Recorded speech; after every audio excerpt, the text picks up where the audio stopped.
بھارت میں احمد آباد کے قریب مسافر طیارہ گر کر تباہ، 133 افراد کی ہلاکت کی تصدیق۔ طیارے میں 169 بھارتی، 53 برطانوی، ایک کینیڈین اور 7 پرتگالی مسافر سوار تھے۔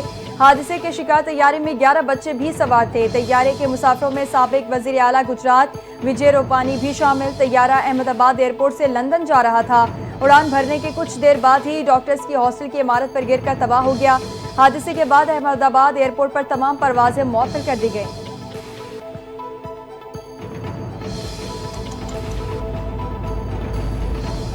بھارتی طیارے کو گرنے میں 1 منٹ بھی نہیں لگا۔ امریکی نشریاتی CNN کی چونکا دینے والی رپورٹ سامنے آ گئی۔ رپورٹ کے مطابق بوئنگ 787 ڈریم لائنر طیارہ ٹیک آف کے محض دوسرے منٹ میں ہی ایک درخت سے ٹکرا کر نیچے آ گرا۔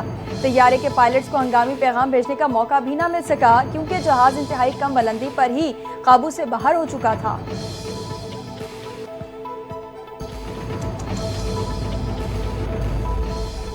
Chairman peoples party Bilawal Bhutto Zardari کی بھارت کے شہر احمد آباد کے قریب ایئر انڈیا کی پرواز کو حادثے پر گہرے دکھ اور افسوس کا اظہار۔ سوشل میڈیا پر جاری پیغام میں لکھا، آج ایک افسوسناک حادثے کی خبر سن کر دل دکھی ہوا۔ بھارتی عوام سے دلی ہمدردی اور تعزیت کا اظہار کرتا ہوں۔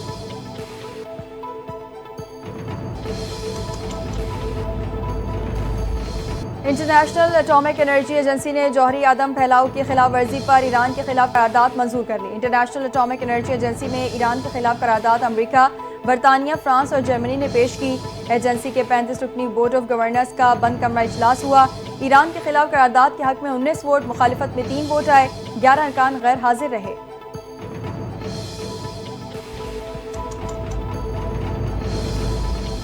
ایران کی امریکی حملے کی صورت میں مشرق وسطی میں امریکی اڈوں پر حملے کی دھمکی۔ غیر ملکی خبر ایجنسی کے مطابق ایرانی وزیر دفاع نے خبردار کیا ہے کہ امریکہ سے جوہری معاہدہ نہ ہونے پر اگر امریکہ نے ایران پر حملہ کیا تو ایران خطے میں امریکی اڈوں کو نشانہ بنائے گا۔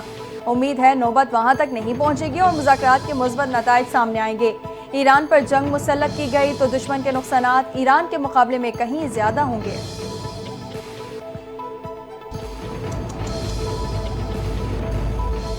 وزیر اعظم شہباز شریف سرکاری دورے پر متحدہ عرب امارات پہنچ گئے۔ البتین ہوائی اڈے پر حکام نے وزیر اعظم شہباز شریف کا پرتپاک استقبال کیا۔ نائب وزیر اعظم اسحاق ڈار، فیلڈ مارشل سید عاصم منیر، وفاقی وزراء بھی وزیر اعظم کے ہمراہ ہیں۔ وزیر اعظم متحدہ عرب امارات کی قیادت سے ملاقات کریں گے۔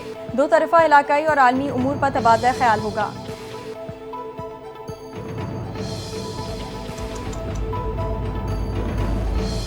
بلاول بھٹو زرداری کی قیادت میں پاکستانی وفد آج سے بیلجیم میں اہم ملاقاتیں کرے گا۔ وفد دورے کے دوران یورپی یونین اور بیلجیم کے اعلیٰ حکام سے ملاقاتیں کرے گا۔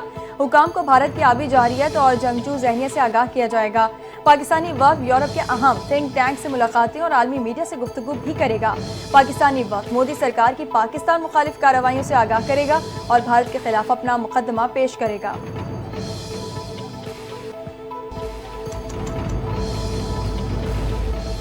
بھارت خون کی ہولی نہ کھیلے، یہ کھیل ان کے گلے پڑ چکا ہے۔ پہلی بار بھارت کے 2 اور اس بار 6 جہاز گرائے۔ بھارت اگر باز نہ آیا تو یہ تعداد 700 اور 600 تک جائے گی۔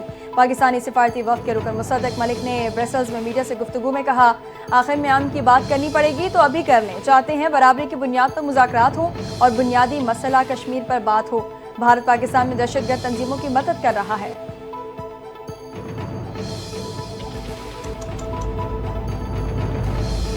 صدر مملکت آصف زرداری سے آزاد کشمیر قانون ساز اسمبلی کے وفد کی ملاقات۔ خطے کی موجودہ صورتحال، عوامی مسائل اور ترقیاتی ضروریات پر تفصیلی تبادلہ خیال ہوا۔ وفد نے صدر مملکت کو آزاد کشمیر میں درپیش مسائل اور بنیادی سہولیات کی کمی سے متعلق آگاہ کیا۔ صدر مملکت کا آزاد کشمیر کی ترقی، خوشحالی اور خطے کے عوام کی فلاح کو ترجیحات میں شامل قرار دیا۔ آصف زرداری نے عوامی مسائل کے حل پر خصوصی توجہ دینے کی ضرورت پر زور دیا۔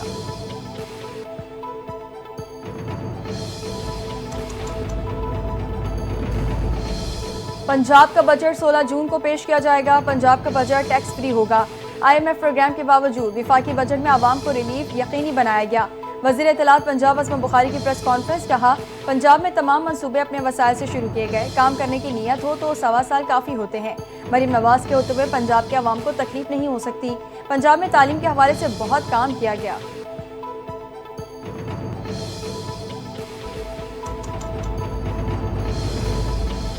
تنخواہ دار طبقے نے گزشتہ سال 499 ارب روپے کا ٹیکس ادا کیا. اس طبقے کو اب بھی نشانہ بنایا جا رہا ہے. امیر جماعت اسلامی پاکستان حافظ احمد رحمان کا تنخواہ دار طبقے پر مزید بوجھ نہ ڈالنے کا مطالبہ. پریس کانفرنس میں کہا، حکومت اور اپوزیشن مل کر صرف اپنی تنخواہیں اور مراعات بڑھاتے ہیں. غریب اور مڈل کلاس کی زندگی کو اجیرن بنا دیا گیا. موجودہ بجٹ میں تعلیم، صحت اور امن و امان جیسے شعبوں کو نظر انداز کر دیا گیا.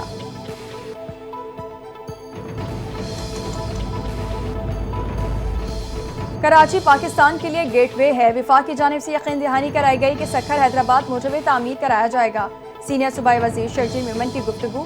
کہتے ہیں وفاقی بجٹ میں سکھر موٹر وے پر مختص رقم دیکھی تو مایوسی ہوئی. سکھر حیدرآباد موٹر وے کے لیے مختص رقم کے فیصلے پر نظر ثانی کرے. وفاقی حکومت سندھ کو جتنا شیئر دے گی اسی حساب سے بجٹ بنے گا. سندھ حکومت بجٹ میں لوگوں کے فائدے کے لیے اقدامات کی کوشش کرے گی.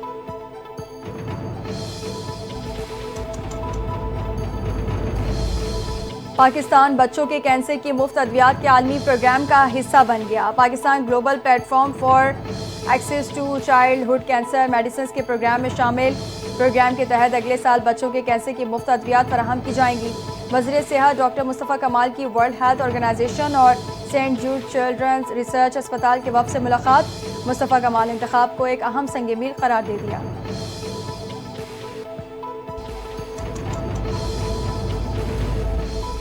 ڈیفنس میں نوجوان پر تشدد کرنے کے خلاف مقدمے میں اہم پیش رفت. سندھ ہائی کورٹ نے مقدمے میں ملوث ملزمان سلمان فاروقی اور اویس ہاشمی کی درخواست ضمانت پر فریقین کو نوٹس جاری کر دیے.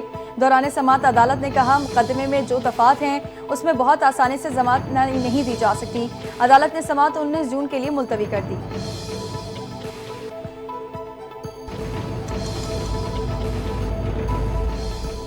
اور معروف یوٹیوبر کو عدالت سے ریلیف مل گیا. پولیس کو رجب بٹ کو گرفتار کرنے سے روک دیا. سیشن کورٹ لاہور میں یوٹیوبر رجب بٹ کی عبوری ضمانت کی درخواست پر سماعت. عدالت نے پولیس کو رجب بٹ کو گرفتار کرنے سے 21 جون تک روک دیا.